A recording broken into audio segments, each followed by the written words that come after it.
سید المرسلین اما بعد فاعوذ باللہ من الشیطان الرجیم بسم اللہ الرحمن الرحیم الصلاة والسلام علیک یا رسول اللہ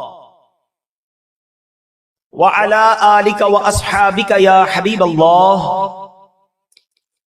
الصلاة والسلام علیک یا نبی اللہ وعلی آلک واصحابک یا نور اللہ۔ درود پاک پڑھنے کے بے شمار فضائل و برکات ہیں۔ بڑا ہی خوبصورت ایمان افروز واقعہ حضرت ابو فضل قومسانی رحمت اللہ تعالی بہت بڑے عاشق رسول اور نیک انسان تھے۔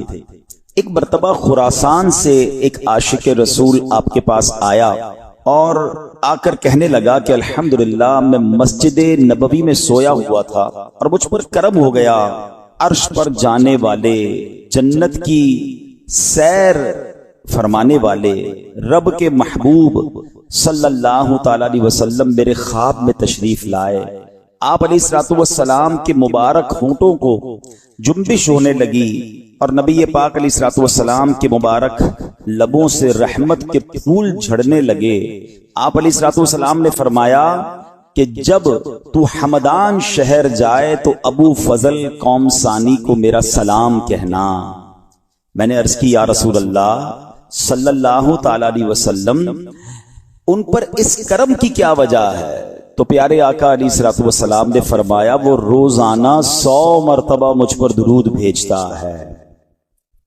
سبحان اللہ، کیا شان ہے اس بلند رتبہ ہستی کی جسے نور خدا، امام الانبیاء، محبوب خدا صلی اللہ تعالی علیہ وسلم سلام بھجواتے ہیں۔ شاعر کہتے ہیں نا، پیام لے کے جو آئی صبا مدینے سے، پیام لے کے جو آئی صبا مدینے سے، مریض عشق کی لائی دوا مدینے سے، ملے ہمارے بھی دل کو جلا مدینے سے۔ جلا کہتے ہیں مردوں کو جلا دینا، زندگی عطا کرنا۔ حضور کرم ہو ہمارا مردہ دل بھی زندہ ہو جائے۔ ملے ہمارے بھی دل کو جلا مدینے سے، کہ محرومان نے ہے پائی ضیا مدینے سے۔ وہ کہتے وہ خراسانی جو تھے جن کو نبی پاک کا دیدار ہوا، وہ نبی پاک کا پیغام لے کر ہمدان شہر پہنچے۔ حضرت ابو فضل قومسانی رحمت اللہ تعالی کو نبی پاک کا سلام پہنچایا اور کہا حضور یہ تو بتا دیں وہ کون سا درود ہے جو آپ 100 مرتبہ روزانہ پڑھتے ہیں؟ تو حضرت قومسانی رحمت اللہ تعالی نے جو درود پاک بتایا وہ درود پاک یہ ہے، ایسا کرتے ہیں مل کر پڑھ لیتے ہیں انشاءاللہ۔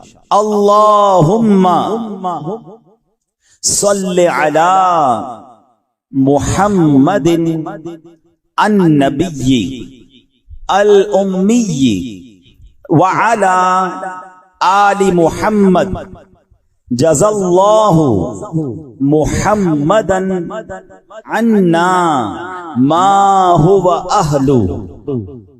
اس جواب سلام کے صدقے تا قیامت ہوں بے شمار سلام، میری بگڑی بنانے والے پر بھیج اے کردگار سلام، اس پناہ گناہ گاراں پر یہ سلام اور کروڑ بار سلام۔ صلو علی الحبیب صلی اللہ تعالی علی محمد صلی اللہ علیہ وسلم۔ تو پتہ چلا کہ درود پاک کثرت سے پڑھنا یہ بڑی برکت والی بات ہے۔ اپنی زندگی میں درود پاک کو شامل کیجئے، اور بالخصوص شب جمعہ یعنی جمعرات کی رات اور جمعہ کا دن، یہ تو خاص درود پاک پڑھنے کا وقت ہے۔ اس کو کثرت سے درود پاک اس اوقات میں پڑھنے چاہیے۔ ایک بار پھر محبت کے ساتھ با آواز بلند درود پاک پڑھ لیں، صلو علی الحبیب علی محمد صلی اللہ علیہ وسلم۔ پھر جا رہے ہیں اہل محبت کے قافلے، پھر جا رہے ہیں اہل محبت کے قافلے، پھر یاد آ رہا ہے مدینہ حضور کا۔ ماشاءاللہ حج کی فلائٹیں زور و شور سے روزانہ کی بنیاد پر جا رہی ہیں۔ پاکستان سے ہزاروں حاجی مکے پہنچ چکے، ہزاروں مدینے کی گلیوں میں گھوم رہے ہیں۔ دنیا بھر سے عشاقان رسول مکے مدینے کی حاضری پر جاتے ہیں۔ اور سچی بات یہ ہے کہ جب بھی یہ مہینہ آتا ہے نا، یہ آخری مہینہ ہے، یہ پتہ ہے آپ؟ صلاۃ السلام میں ایک بڑا پیارا بچپن سے شعر سنتے ہیں، ذکر تھا آخری مہینے کا۔ کون سا آخری مہینہ؟ ذوالحجہ کا مہینہ، کیونکہ جب ذوالحجہ آتا ہے تو مکے مدینے کی بات اور یاد آتی ہے اور دل تڑپتا ہے۔ ذکر تھا آخری مہینے کا، تذکرہ چھڑ گیا مدینے کا، حاجیوں مصطفیٰ سے کہہ دینا، حاجیوں مصطفیٰ سے کہہ دینا، غم کے مارے سلام کہتے ہیں، اے صبا مصطفیٰ سے کہہ دینا، دل ہمارے سلام کہہ۔ آج جو موضوع ہے بیان کا وہ انشاءاللہ مل کر ذکر مدینہ کریں گے انشاءاللہ۔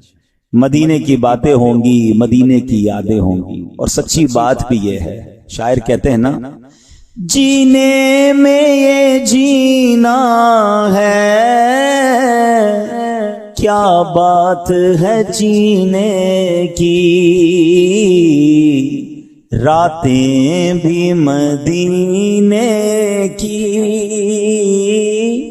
باتیں بھی مدینے۔ اے اس سے اچھی کون سی رات ہے، اور اس سے اچھی کون سی بات ہے، اس سے اچھا ذکر کیا ہے کہ بندہ نبی پاک کے شہر مدینہ کی بات کرے۔ چلتے ہیں غزالی دوران، ایک بہت بڑے عاشق رسول، وقت کے امام حضرت امام علامہ کاظمی شاہ صاحب رحمۃ اللہ تعالی علیہ، آپ کا مزار ملتان پاک میں ہے۔ آپ بہت بڑے عاشق رسول اور بہت ہی بڑے عالم دین تھے، بڑے ذہین و فتین بھی تھے، کمال کے مفتی بھی تھے، استدلال بڑا مضبوط تھا۔ استدلال کہتے ہیں یعنی کسی مسئلے پر کوئی دلیل دینی ہو تو ایسی انوکھی دلیل دیتے، ایسی مدلل بات کرتے کہ سامنے والا وہ حیران ہو جاتا تھا۔ اب ایک مرتبہ کا ذکر ہے، آپ مدینہ منورہ میں حاضر ہیں، مسجد نبوی میں روضہ رسول صلی اللہ علیہ وسلم کے پاس موجود ہیں، اور سبحان اللہ جب روضہ رسول پر کوئی عاشق رسول پہنچ جائے تو اس کے دل کی کیفیت ہی بدل جاتی ہے نا۔ کیسی کیفیت ہو جاتی ہے؟ کیا خوبصورت بات اعلیٰ حضرت دیکھتے ہیں نا، اے شوق دل یہ سجدہ گر کو روا نہیں، اے شوق دل یہ سجدہ گر کو روا نہیں، اچھا وہ سجدہ کیجے کہ سر کو خبر نہ ہو، اچھا وہ سجدہ کیجے کہ سر کو خبر نہ ہو۔ آقا کے دربار میں سجدہ تو نہیں کر سکتے نا۔ آپ کو پتہ ہے پہلے کی شریعت میں لوگ بڑے بڑے اپنے بزرگوں کو تعظیم کا سجدہ کرتے تھے، بادشاہ کے دربار میں جا کر سجدہ تعظیمی کرتے تھے۔ پہلے اس بات فرق سمجھیے گا، سجدہ تعظیمی الگ ہے، سجدہ عبادت الگ ہے۔ لیکن نبی پاک علیہ الصلوۃ والسلام کی بارگاہ میں آ کر جانور سجدہ کرتے، تو ایک بار صحابہ نے کہا حضور آپ کی بارگاہ میں آ کر جانور سجدہ کرتے، ہمیں بھی اجازت ہونی چاہیے۔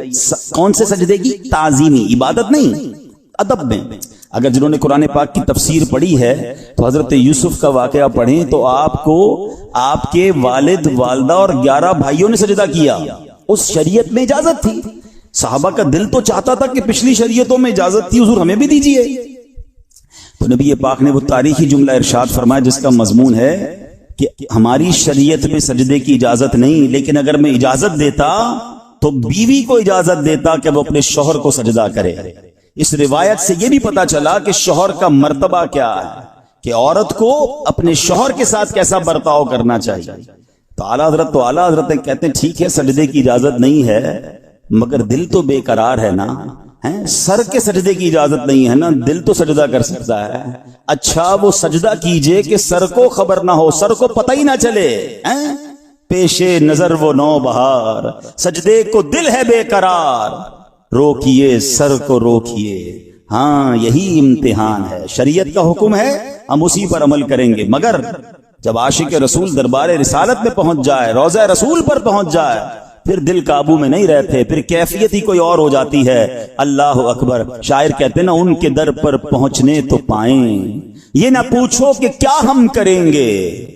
ان کے در پر پہنچنے تو پائیں، یہ نہ پوچھو کہ ہم کیا کریں گے.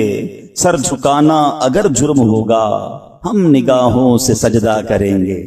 تو بہرحال میرے پیارے اسلامی بھائیوں، اب کیا ہوا؟ امیر اہل سنت نے بھی اس طرح کی ایک کیفیت لکھی ہے نا، میں پہنچ پا کر مدینے میں. تو بڑے ایسے اشعار ملتے ہیں جو اس کیفیت کو بتاتے ہیں کہ ادھر جا کے دل بے قرار ہو جاتا ہے، اپنا سب کچھ ہی قربان کرنے کو جی چاہتا ہے. نجات زادے آخرت کا اس قدر سامان کر جاؤں، مدینہ جا کے ایک سجدہ کروں، سجدے میں مر جاؤں. اللہ پاک مدینے کی با ایمان موت ہمیں نصیب فرما. غزالی زمان، غزالی دوران، کاظمی شاہ صاحب جیسی شخصیت روضہ رسول کے سامنے آپ ہیں اور بس روضہ رسول ہے، آپ کی التجائیں ہیں، آپ کے آنسو ہیں، آپ دعائیں کر رہے ہیں.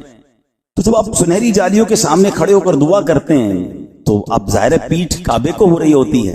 تو ایک شخص آیا اور آ کر آپ سے بحث کرنے لگا کہ آپ جو ہے کعبے کو پیٹ کر رہے ہیں، اس طرف رخ کیجئے، ادھر کیوں رخ کیا ہوا ہے؟ آپ نے دیکھا کہ آپ کا ایک ذوق تھا، آپ نے اس کو اس وقت تو کوئی جواب نہیں دیا، آپ اپنی التجائیں کرتے رہے.